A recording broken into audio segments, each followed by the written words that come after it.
Este es el quinto y último episodio de una serie sobre ciencia y diseño, donde entrevisto a diseñadores y científicos trabajando en diseño. Es una serie bilingüe porque tiene un episodio en inglés y el resto es en castellano. Los y las entrevistadas son de España, Argentina y Alemania.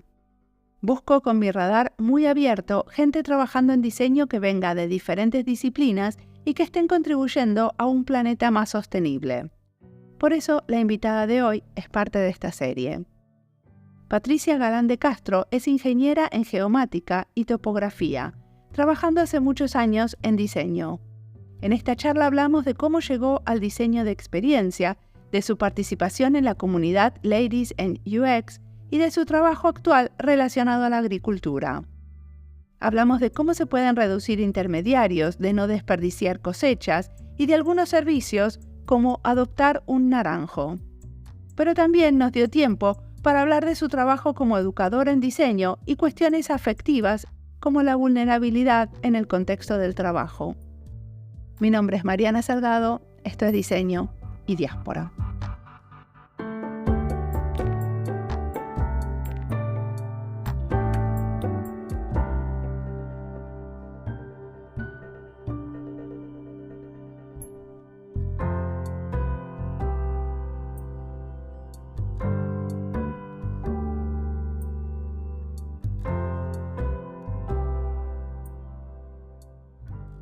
Soy Patricia Galán de Castro, que todo el mundo me conoce como Pat.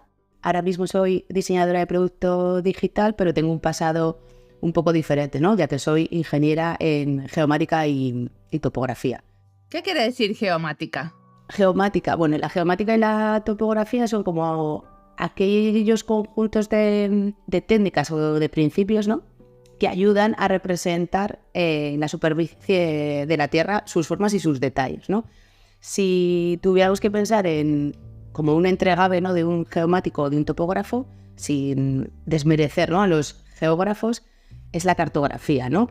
Nosotros somos capaces de medir sobre la superficie del terreno para hacer cartografía, como os digo, y también para intervenir en obras civiles, ¿no?, y ayudar a los ingenieros civiles a construir carreteras, túneles, puentes, lo que se necesite, ¿no? Pero al final representamos la superficie de la Tierra. ¿Y cómo llegaste al diseño? Bueno, pues llegué al diseño con la anterior crisis, la del 2008, más o menos, ¿no? Yo en ese momento estaba trabajando como cartógrafa en una empresa, recibía ayudas públicas, ¿no?, porque trabajábamos para ayuntamientos, y más o menos para principios del año 2010, cuando pensábamos que habíamos capeado el temporal de esa oleada de la crisis, nos despidieron. Así que más o menos esto era como enero, febrero de 2010.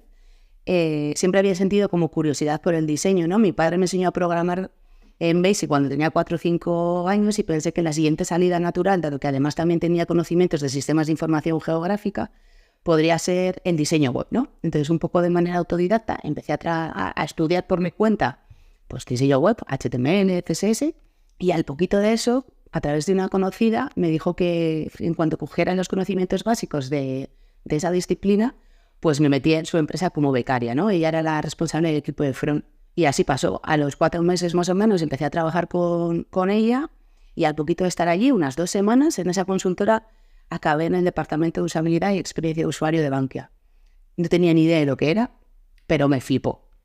Y entonces, bueno, a partir de ahí empecé de manera también autodidacta a formarme, y el equipo de Bankia en aquel entonces vio que tenía como curiosidad y que casi siempre que me lanzaban algún reto relacionado con UX o con usabilidad era capaz de afrontarlo y de seguir como preguntando, pues cada vez me ponían retos más complicados. Y bueno, pues a partir de ahí fui como creciendo. ¿Y hiciste algún curso más formal sobre diseño UX? Pues la verdad es que no. Toda la formación fue gracias a la cantidad de cosas que hay en Internet. Es verdad que también tuve la suerte de contar con un montón de compañeras y compañeros que llevaban tiempo en el mundo del diseño UX y pues me facilitaban herramientas, me facilitaban material, me recomendaban libros, y con eso pues fui como subiendo, ¿no? Siempre he sido una persona curiosa y he podido pues progresar, ¿no?, un poco de manera autodidacta. Sí que es verdad que en el año 2015 hice un máster en el H2I Institute, que ya no existe, sobre Business Design y Lean Startup, ¿no?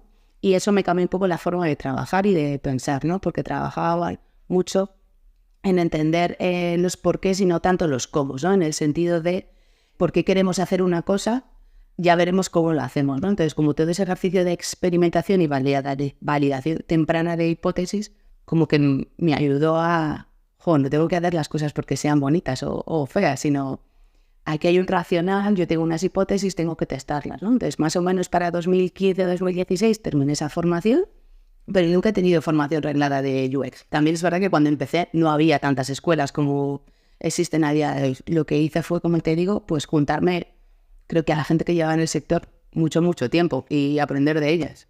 Perfecto. Y una de las cosas que también hiciste para aprender de pares es colaborar con Ladies in UX, ¿no? ¿Me querés contar de ese grupo? Sí, pues, ¿qué hacen? Pues fíjate, Ladies in UX es una comunidad internacional de mujeres dedicadas al mundo de diseño de productos y servicios digitales. Nace en Liverpool en el año 2014 y llega a Madrid en el año 2015, ¿no? Y la comunidad nace a priori por dos razones fundamentales. La primera es que hay muchas mujeres trabajando en diseño, pero muy pocas ocupando posiciones de liderazgo. Y la segunda es que muchas mujeres no se atreven a ponerse en un escenario delante de un gran público a dar una charla. Entonces, con esos dos motivos, por decirlo así, pues nace la comunidad. En Madrid nos damos cuenta de la misma necesidad y abrimos la comunidad en Madrid. Este año es el 10º aniversario de la comunidad aquí en Madrid. Estamos al mismo tiempo en España con otras 3 comunidades, que son Valencia, Bilbao y Barcelona. Y creo que actualmente somos más de 95 capítulos alrededor del mundo, ¿no? Lo que está haciendo Ladies es compartir experiencias y aprendizajes con las mujeres que forman parte de la comunidad. ¿Cada cuánto se juntan? Pues mira, normalmente hacemos 9 eventos al año. Descansamos julio, agosto y diciembre, ¿no? Y hasta este año nos estábamos juntando el último martes de cada mes. Somos una comunidad itinerante, por decirlo de alguna manera, y siempre buscamos un espacio diferente donde hacer el evento. A veces vamos a empresas, a veces vamos a escuelas, a veces vamos a espacios públicos del Ayuntamiento de Madrid. Vamos variando un poco los lugares y los formatos. O sea, ¿los formatos en general es una charla de alguien o qué tipo de formatos tienen para juntarse? Pues mira, hemos hecho charlas de cualquier tipo de temática, ¿no? Una lady se nos acerca y quiere hablar sobre un aprendizaje, un caso de éxito, un algo que le ha pasado, ¿no? Pero también hemos montado muchas mesas redondas. Normalmente montamos una en el mes de marzo, coincidiendo con el mes de la mujer, y el de este año pasado juntamos a 4 mujeres que son referentes en el sector para hablar de emprendimiento. Pero también hacemos talleres, a veces son talleres como de autodiagnóstico de cada una de las ladies, pero también de la comunidad. Incluso a veces hemos hecho, bueno, lo hemos hecho una vez, pero fue un bombazo y todo el mundo quiere repetirlo, una sesión de mentoring. Juntamos a 21 mentoras con 42 mentís. Hicimos como un speed mentoring para que, bueno, entre todas se ayudaran, ¿no? a ver cómo podían encontrar sinergias que se proyectaran en el tiempo. Así que un poco variado, ¿no? También estamos al tanto de las novedades que están surgiendo en el sector o de las distintas disciplinas que aparecen en el sector y proponemos que la gente tenga como su primera charla. A veces decimos que Ladies es como un gimnasio, ¿no? Donde tú practicas y entrenas antes de tener una reunión importante o de ir a un evento importante, ¿no? Está buenísimo eso. Bueno, yo en general cuando tengo un evento importante, por ejemplo, practico la charla con algunas amigas o colegas, ¿no? Siempre en general lo hago. Porque aparte escucharte a vos misma hace que, ¿no? Y que te den un poquito de devolución, hace que ya entiendas, hasta vos misma te das cuenta dónde están los fuertes y dónde te estás tarando. Justo. Al final, yo creo que lo que hemos construido en Ladies es un espacio seguro en el que mejorar ciertas habilidades, ¿no? Y bueno, yo dejo Ladies esta temporada, ¿no? Ha sido mi última temporada como líder de la comunidad tras 7 años y haciendo como un repaso de mi trayectoria profesional dentro de Ladies, creo que muchas de las cosas que he podido practicar en la comunidad me han servido para llegar a ocupar el puesto que ocupo a día de hoy en la empresa en la que estoy, y creo que te ayuda a crecer profesionalmente y personalmente, ¿no? Yo nunca había tenido la posibilidad de hablar de diseño ante gente, ¿no? Cuando empecé, ¿no? En 2017 di mi primera charla y para mí era como abrumador, ¿no? De hablar delante de personas. Y después de 7 años enfrentándote a un público una vez al mes, al menos, como que he perdido la vergüenza. Siempre me pongo nerviosa, pero un poquito, ¿no? Porque creo que si no te pones nerviosa es como que ya no lo estás disfrutando. Pero creo que te da unas habilidades y unas oportunidades que a lo mejor pues no tienes no estando en una comunidad, ¿no? Entonces entiendo perfectamente lo que dices, ¿no? Perfecto. Y contame un poco de ese proyecto maravilloso en el que estás trabajando, esto de crowdfarming. ¿Qué es?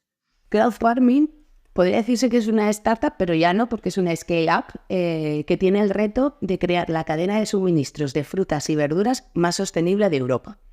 ¿Qué significa esto? Pues que nosotros lo que estamos haciendo es llevar fruta y verdura del campo directamente desde el agricultor hasta tu casa, ¿no?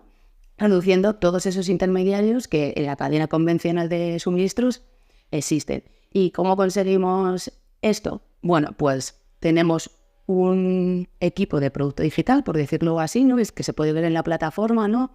En la web y en la aplicación. Pero también tenemos un equipo de logístico, tenemos un centro logístico en Valencia. El transporte es verdad que se subcontrata a grandes empresas de transportistas y lo que estamos haciendo también es trabajar directamente con los agricultores, ¿no? Tenemos un equipo de ingenieros agrónomos que trabaja con los distintos agricultores que tenemos tanto en España como en Francia e Italia para entender cuáles son sus necesidades y qué es lo que necesita ese producto para llegar en las mejores condiciones a media Europa, ¿no? Nuestro principal comprador son los alemanes. ¿Y qué tipo de cosas venden? Pues principalmente fruta y verdura. Sabes que España es un país en el que la naranja es súper potente, así que vendemos un montón de naranjas, pero también tenemos una zona en el sur, en la zona de Málaga, que se llama Tropiterráneo, lo la llamamos así, donde cultivamos aguacates, mangos y fruta del dragón, ¿no? Y sí que es verdad que sabemos que esas frutas consumen muchísima agua y que España está sometida a la sequía, pero nosotros trabajamos también con los agricultores, gracias también a los ingenieros agrónomos que tenemos, para reducir el gasto de agua, ¿no? Es decir, tener técnicas más innovadoras de agricultura o cambiar la forma de la agricultura tradicional para que esa fruta se pueda cultivar sin desperdiciar recursos, ¿no? Y dado que nuestro principal comprador es alemán, prefieren, igual que nosotros, gente española, ¿no? Prefiere comprar productos tropicales de la península que traerlos desde Sudáfrica o Sudamérica, ¿no? En barcos, ¿no? Con lo que significa el impacto en el medio ambiente y la huella de carbono que se genera. ¿Cuál es tu rol en crowdfarming?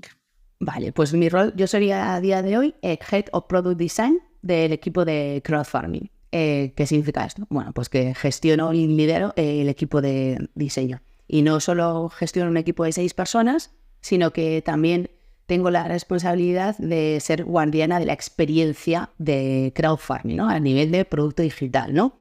¿Por qué es importante esto, no? Pues porque nosotros trabajamos un poco en equipos verticalizados, ¿no? Cada uno de nuestros modelos de venta tienen equipos asignados y a veces, esto pasa como en todos los sitios, algunos equipos empiezan a innovar o a hacer cosas que el equipo de al lado no sabe, ¿no? Entonces yo tengo como ese rol de que podamos dar una experiencia similar o muy parecida independientemente del modelo de venta que la persona elija, ¿no? Y luego, como una parte más de management personales, pues tratar que las 6 personas que están a mi cargo hagan su trabajo como lo tienen que hacer y al mismo tiempo ayudarles a crecer a nivel profesional. Muy bien. Y ustedes tienen como un sistema donde adoptan. Se puede, por ejemplo, adoptar un árbol. ¿Qué quiere decir adoptar un árbol? Vale, es verdad que puede sonar un poco naif esto de adoptar un árbol, pero es uno de nuestros modelos de venta y seguramente es el modelo de venta que más representa qué es crowdfarming. ¿Qué significa esto? Bueno, que las personas tienen la opción de adoptar un ser vivo. En este caso es un árbol, pero también podría ser un animal, como una cabra, una vaca o una oveja. Nosotros no sacrificamos animales. ¿Qué hacemos con esto? Pues con esa adopción, el pago de esa adopción que tú haces durante una temporada, que es la temporada de fruta, ¿no? Lo que es, pues, entre que el árbol hace sus cosas de árbol, da frutos y los recolectamos, ¿no? Pues lo que hacemos con esa adopción es que ayudamos a las agricultoras y a los agricultores a cosechar pues, las naranjas, los aguacates, lo que corresponda, ¿no? Y hacemos como la reserva de la cosecha. ¿Qué significa esto? Pues que cuando tú adoptas a un aguacatero, estás ayudando con ese dinero a que el farmer se planifique cuántos aguacateros tiene que cuidar durante una temporada, y si además tú has dicho que quieres 20 kilos de aguacates, cuando estén preparados recibirás esos 20 kilos de aguacates. Ojo, que no recibes los 20 del tirón. Puedes planificarlos para que te lleguen a lo mejor en cajas de 3 kilos durante lo que dure la temporada, ¿no? A lo mejor tienes una caja de aguacates de 3 kilos cada 3 semanas. Bueno, pues esto te lo planificas. Entonces es un modelo de venta que está como muy enganchado, ¿no? Con, como te decía, con qué es crowdfarming, y también es una manera de enganchar a las personas con la agricultura. ¿Por qué? Porque ayudamos también a que se desperdicie menos comida, ¿no?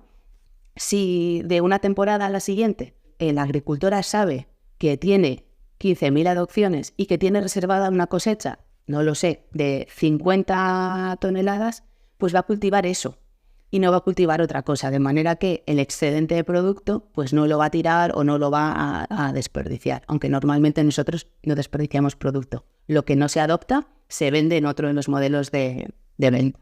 Y decime una cosa, para armar estos modelos de venta o estos conceptos como el tema de la adopción, ¿ustedes también hacen trabajo de campo? Sí, es verdad que crowdfunding nace de una empresa previa que se llamaba Naranjas del Carmen, ¿no? Que tienen los mismos fundadores. Y el modelo realmente de adopciones como que tuvo mucho sentido. Ya te digo que para la empresa de Naranjas del Carmen, ellos, los fundadores, heredaron los campos de naranjas de sus abuelos y empezaron, bueno, como ya sabes, en España y en muchos sitios, ¿no? Los agricultores se llevan muy poco dinero cuando venden los productos a los supermercados, ¿no? Entonces empezaron a vender naranjas como por su propia iniciativa. Y de ahí surgió la posibilidad de, oye, adoptar un naranjo. Fue como un primer MVP. Y nos cuentan que pusieron como en adopción 10.000 naranjos y en muy poco tiempo esos 10.000 naranjos estaban adoptados. Con dinero compraron unos 10.000 naranjos más y al poquito tiempo volvieron a ser adoptados por la gente, ¿no? Entonces, es verdad que tenemos trabajo de campo, es algo que en crowdfarming ya sabemos que funciona porque nuestra empresa matriz, que fue Naranjas del Carmen, ya nos está funcionando y es algo que estamos revisitando todo el rato, ¿no? Sabemos que tiene, como te decía, como mucho engagement con nuestros usuarios porque incluso preparamos visitas a las fincas, ¿no? Hay gente que aprovechando las vacaciones que vienen aquí a España, ¿no? Sobre todo muchos alemanes que visitan España en vacaciones de verano, pues concertan una cita con su farmer en la finca en la que está, ¿no? Para ver cómo están sus árboles. Entonces, es un modelo que, como te digo, genera como mucho corazoncito y mucho acercamiento a la agricultura, ¿no? Y también es verdad que los productos saben diferentes. Buenísimo. ¿Vos qué comprás? Pues compro de todo. O sea, compramos. En mi casa siempre hay naranjas, siempre hay naranjas de crowdfarming. Cuando es temporada. Ahora no hay, ahora ya no.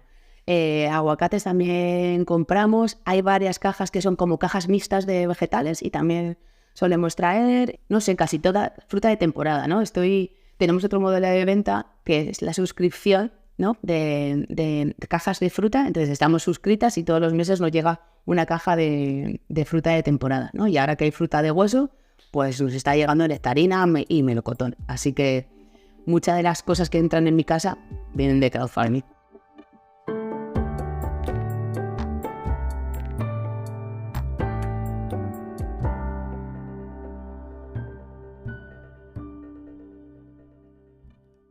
Esta entrevista es parte de las listas Agricultura y Diseño, Diseño Sostenible, Diseño UX, España y Diseño, Ciencia, Comunidades de Diseñadores, Educación en Diseño. Las listas las encuentran en YouTube, Spotify y en nuestra página web en la sección de recomendados. Tenemos ya 20 episodios en la lista de Agricultura y Diseño, contando este. Cuando empecé a compilar episodios en esta lista, estaba bastante escéptica de que iba a encontrar suficientes diseñadoras trabajando en el tema, pero parece que me equivoqué. Sí los hay. En el proyecto de la Unión Europea que estoy trabajando, uno de los temas importantes es carbon farming, o sea, cultivos de carbono. Se trata de cómo cultivar para que el suelo sea un sumidero de carbón. o sea, un sumidero de carbono, quiere decir que absorbe el dióxido de carbono de la atmósfera. Y hay algunas cosas que se pueden cultivar para que esto suceda, lo cual es muy positivo para la mitigación del cambio climático. Si conocen gente trabajando en estos temas, me cuentan. Pero ya vendrán más episodios, porque es justamente el área en relación a la agricultura que estoy arando. Sigamos escuchando a Patricia, que tiene mucho más para contarnos.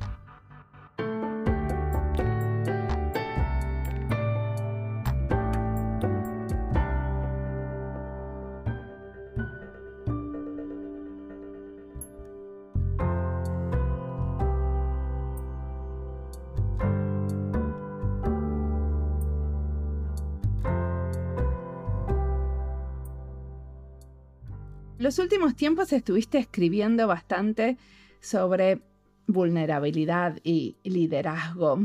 Y en realidad, como de alguna manera, conectando esas dos cosas, ¿no? ¿Qué es lo que pasó ahí? Que te pusiste a escribir sobre el tema. Bueno, yo pasé un mal momento profesional. Todo empezó como en 2017, más o menos. Mi madre falleció en mayo de ese año.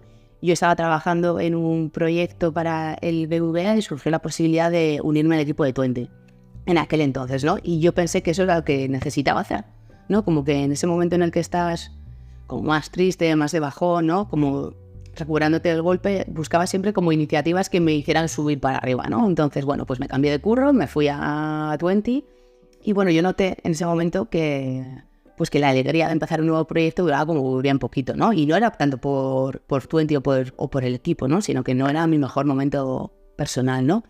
Y bueno, pues a partir de ahí empezaron a pasar cosas dentro del equipo, coincidió que no tuve el mejor jefe del mundo y eso empezó como a ocasionarme pues muchas dudas, ¿no? En la diseñadora que era y en la persona que era. Pero es que justo a continuación de eso, más o menos en junio del 2018, mi padre tuvo un accidente de moto, bastante serio y bastante grave. Y entonces como que todo ese momento de vulnerabilidad en el que ya me encontraba volvió a suceder. Entonces, bueno, por no liarnos mucho, mi padre salió del accidente, está no en perfecto estado porque tiene daño cerebral, pero solo un 2%, es una persona autónoma y estamos súper contentos de la resolución de aquel entonces. Pero conforme mi padre fue recuperándose, yo empecé a caer en no en una, no voy a decir depresión, pero yo me daba cuenta de que no estaba mal, ¿no? Yo te digo que desde 2017 hasta 2020 más o menos con la pandemia, yo había tirado hacia adelante todo el rato, pensando que podía. Y cuando pensaba que estaba bien, pues me di cuenta de que no. Empecé a tener burnout, me lo autodiagnostiqué un poco yo con un colega a través de Twitter, ¿no? Porque normalmente me prendía mucho fuego en Twitter y iba contando muchas cosas en las que me pasaban y un colega me dijo, mírate este vídeo. Y en cada uno de los frames de ese vídeo era muy cortito, duraban unos 2 minutos, me iba identificando, ¿no? Entonces tuve la valentía, pues más o menos yo creo que esto ya era en el año 21, de hablar con la responsable del equipo en el que estaba, ya no estaba en Twenty, estaba en otros los equipos de Telefónica. Me senté con ella en una one-to-one y le conté cómo estaba. Justo había pasado las vacaciones y pensaba que lo que necesitaba era descansar. Y no necesitaba descansar, lo que necesitaba era hablar sobre esto, ¿no? Entonces le conté pues mi movida desde el año 2017, cómo estaba y cómo me sentía, ¿no?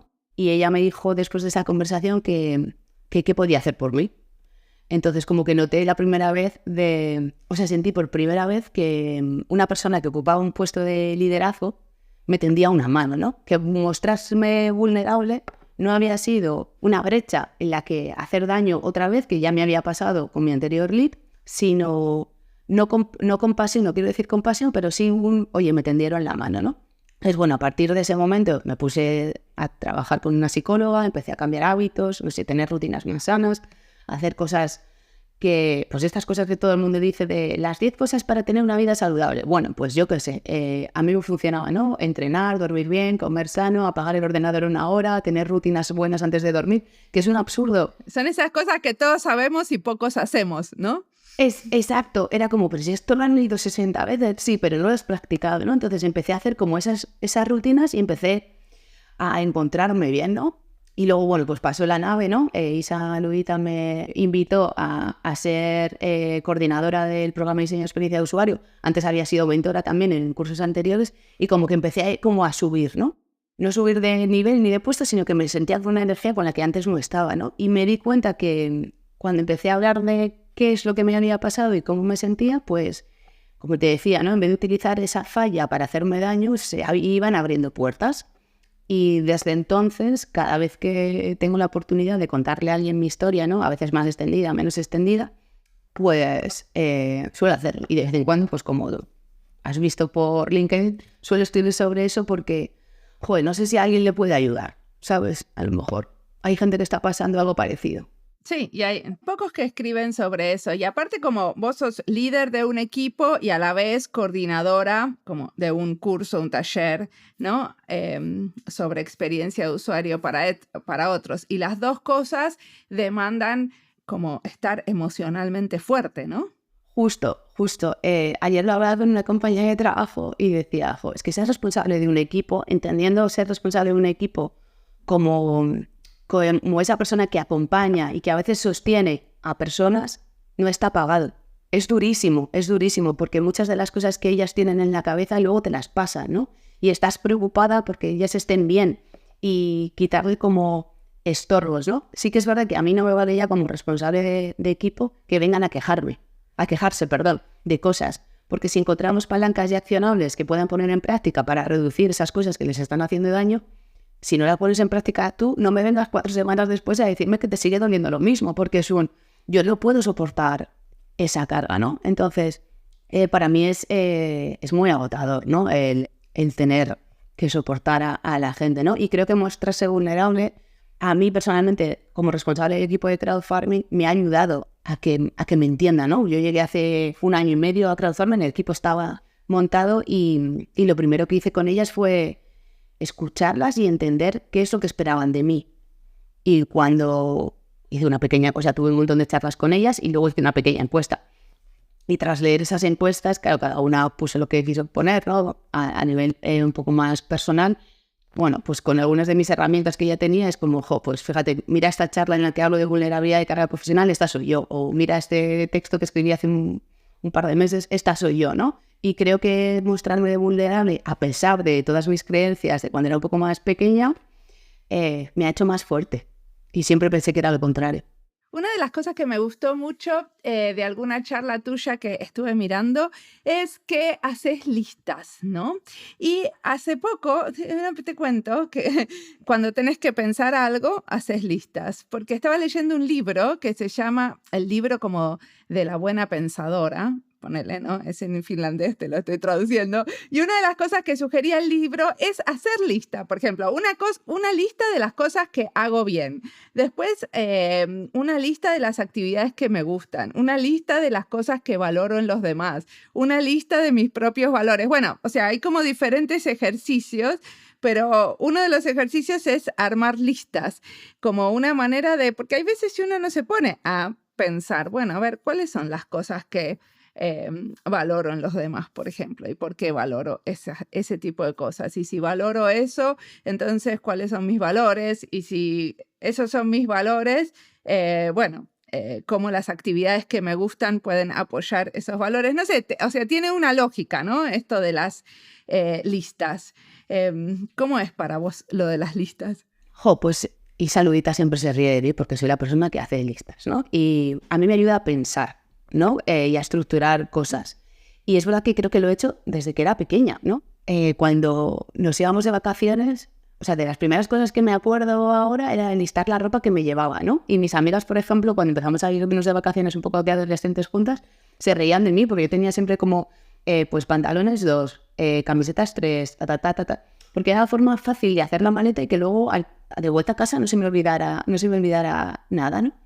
Y eso, ya te digo, que es como una cosa que yo tengo en mi cabeza. Pero es verdad que cuando empecé a sentir que tenía burnout, empecé a aplicar Lean Startup a mi vida. ¿Qué significa esto? Que empecé a hacer experimentos. Entonces empecé a meter distintas variables, ¿no? Me gustaba mucho el café. Y antes tomaba mucho café. Y dije, a lo mejor estoy durmiendo peor porque tomo café después de las 3 de la tarde, ¿no? Bueno, pues durante una semana vamos a probar a no tomar café, ¿no? Entonces yo soy también muy friki de Notion, esto también tengo que decirlo, me empecé a hacer como una plantilla para traquear mis hábitos y iba marcando, ¿no? Entonces empecé a entender y a ver patrones de comportamiento, ¿no? Empecé a ver que las horas de sueño aumentaban cuando tomaba café antes de las 3 de la tarde o cuando no tomaba café por la tarde, ¿no? Entonces, ese me ayudó. Siguiente experimento, ¿no? Pues a lo mejor salir a andar justo después de trabajar para tener como trabajaba en casa, una ruptura física en el espacio de trabajo. Pues empezaba a hacer mis listas y veía que funcionaba. Y ahora, a día de hoy, efectivamente tengo un listado de hábitos que tengo que seguir diariamente para que mi salud mental y física esté correcta, ¿no? Entonces, lo tengo implementado en Notion. Todas las mañanas chequeo cuánto he dormido, voy colocando el número de pasos que he ido dando, una serie de hábitos que algunos son como muy absurdos y muy tontos, pero a mí esos son los que me funcionan y los voy chequeando y con eso funciono. Y luego, cuando tengo que tomar decisiones, pues supongo que la mayoría de la gente lo hace, ¿no? Cuando te quieres cambiar de trabajo, por ejemplo, pros y contras de cambiarte de trabajo, ¿no? ¿Qué dejas de ganar y qué pierdes si te cambias, ¿no? O ahora, ¿no? Que mi chica y yo nos vamos a mudar de casa. Pues yo he hecho la lista mentalmente todavía, porque no la he llevado a ninguna plataforma digital, pero mentalmente ya he hecho la lista de las cosas que tengo que empaquetar, ¿no? O qué cosas tengo en el trastero que me voy a quedar, ¿no? Soy una persona que hace listas para todo, porque me parece que es la mejor forma de tener las cosas ordenadas. También te digo, y esto se decía ayer a mi cuñada, vivir en mi cabeza es muy complicado, ¿eh? Porque hay que aguantarme haciendo ahí repaso mental de todo. Pero a mí me funciona, así que... Pero también cuando uno hace la lista es como que dejas estacionado eso y no tenés que repensarlo. Porque si yo no lo escribo algo, me da vueltas y me da vueltas en la cabeza. Cuando lo escribo ya está, lo puedo como olvidar. Justo, fíjate, a mí lo que me pasaba mucho, y esto hablaba con la psicóloga, es que tenía muchos pensamientos intrusivos, ¿no? Y como... Bueno, tengo mi trabajo, tenía el Ladies, también tenía la nave nodriza, ¿no? Entonces, a veces estaba trabajando y me venía un pensamiento de la nave y era a ver, ¿y qué hago con esto, no? Entonces, empecé a leer la metodología GTD, la de Getting Things Done, para poder utilizar como esos pensamientos de, vale, cuando viene un pensamiento de este tipo, ¿qué hago con él, no? Entonces, esa metodología te ayuda a cogerlo frente a lo importante, clasificarlo, darle un lugar en tu cabeza. Empecé a tener libretas y tener listas con las libretas. Lo que pasa es que eso era ingobernable, ¿no? Porque pues tenía una libreta personal, una libreta de trabajo, una libreta de la nave, entonces eso era ingobernable. Entonces, pues en Notion, valga la redundancia, me hice una plantilla de GTD y entonces cada vez que tengo un pensamiento que es como, ay, tengo que ir a comprar no sé qué, que a lo mejor es algo personal, pues me lo apunto en mi plantillita de cosas por hacer y luego... Normalmente 2 veces a la semana entro en ese template, miro qué cosas son para hacer esta semana, qué cosas no, qué cosas van work in progress, ¿no? Como el podcast, yo lo tenía puesto ahí como work in progress.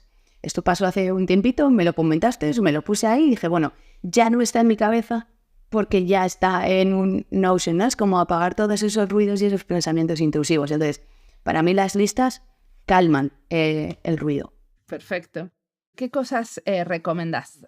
Este libro de la metodología GTD de Dixon, ¿qué otras cosas te han inspirado? Libros, podcast en tu trabajo, ¿no? Joder, la verdad es que yo soy un poco como que de recomendar cosas, ¿no? Porque yo soy un poco que voy a contracorriente. Es decir, hay gente que te recomienda una serie para ver y yo voy como que, pues yo esa serie no la he visto.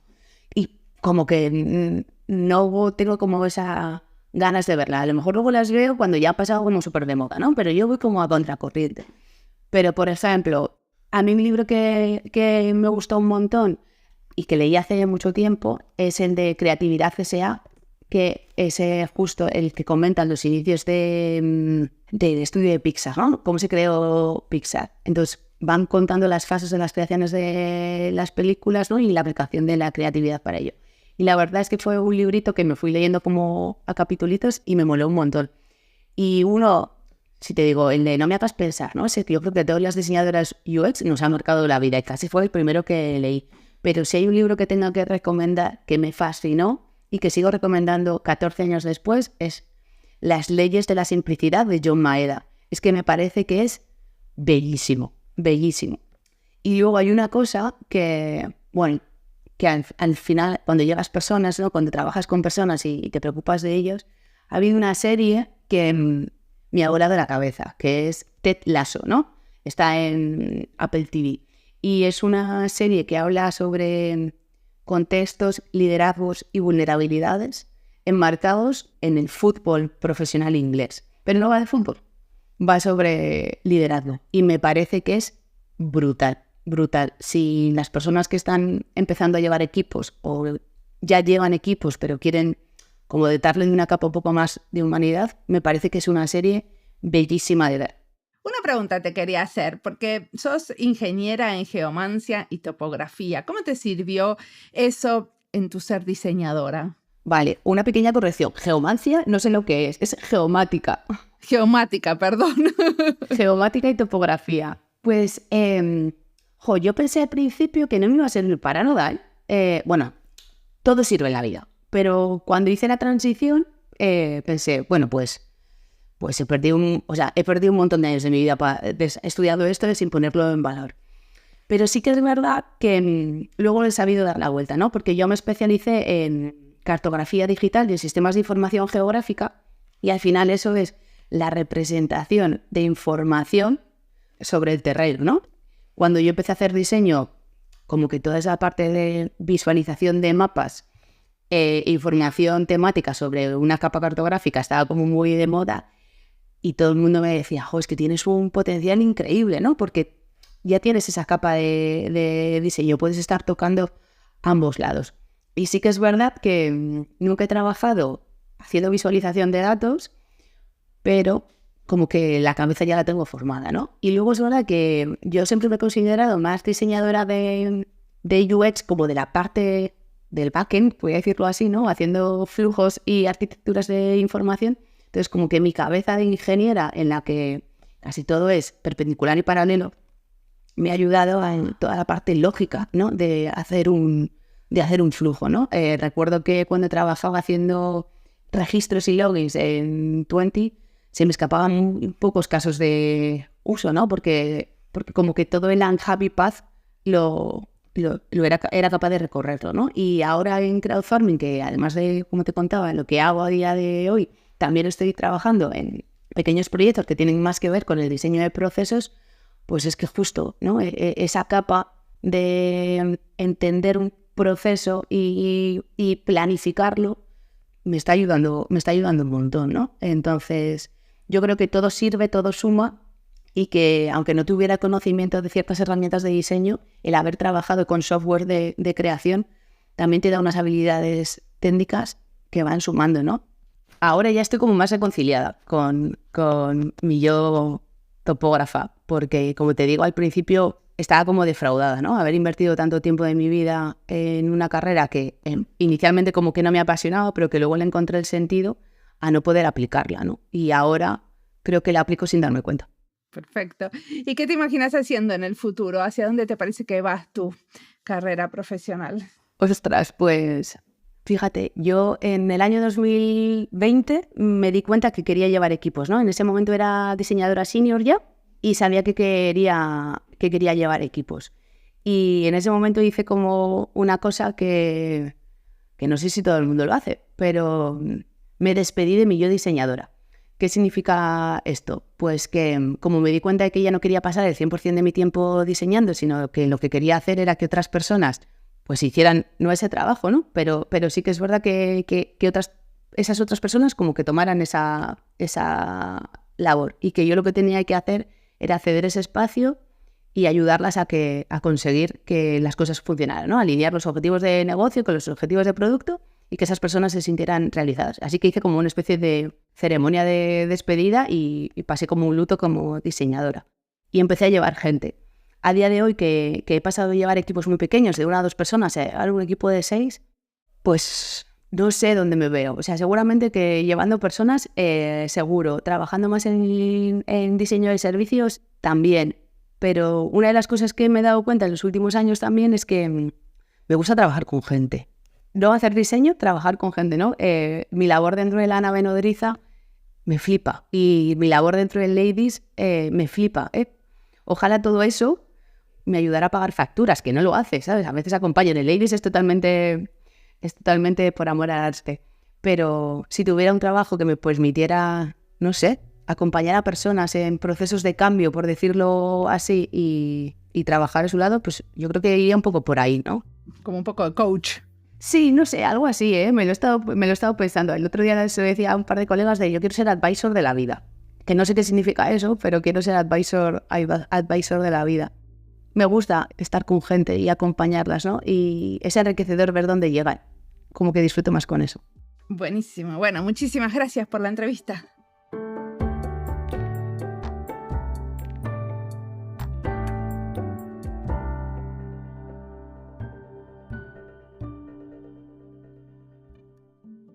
Patricia habla al final de la entrevista de cómo acompañar personas y organizaciones en procesos de cambio. Eso también es diseñar, porque siempre el diseño está alrededor del cambio. Para dejar de impedir que pasen nuevas cosas y quebrar la inercia al cambio, necesitamos apoyo de muchas maneras, que nos ayuden en ese tránsito de ir de un proyecto a otro, de soltar lo que hicimos para pasar a otra cosa. Hay espacios de incomodidad que nos hacen bien para que los cambios sucedan. Transitar esos espacios de incomodidad es lo que nos puede permitir ir hacia otros espacios. Para mí, esa búsqueda pasa por proyectos en relación a mi trabajo, pero también por proyectos personales. Por suerte, hay mucha gente como Patricia que se dedica a apoyar esos movimientos porque son difíciles de hacer sola y porque tampoco tiene ningún valor no incluir a otros en el intento. Mucho de este trabajo en diseño es acompañar procesos de cambio y mucho también es dejar que nos acompañen. Para mí, que estoy empezando con un tema nuevo, que me resulta difícil, necesito mucha ayuda y saberla tomar, pedir y acomodarla es parte de lo que estoy aprendiendo. Como siempre, la música del podcast es de Antonio Zimmerman. El diseño de sonido es de Julián Pereira. Este podcast está publicado con licencia creativa común con atribuciones. Esto fue Diseño y Diáspora. Pueden seguirnos en nuestras redes sociales en YouTube, Instagram y Twitter o visitar nuestra página web diseñoydiaspora.org. No olviden recomendarnos. Nos escuchamos en la próxima.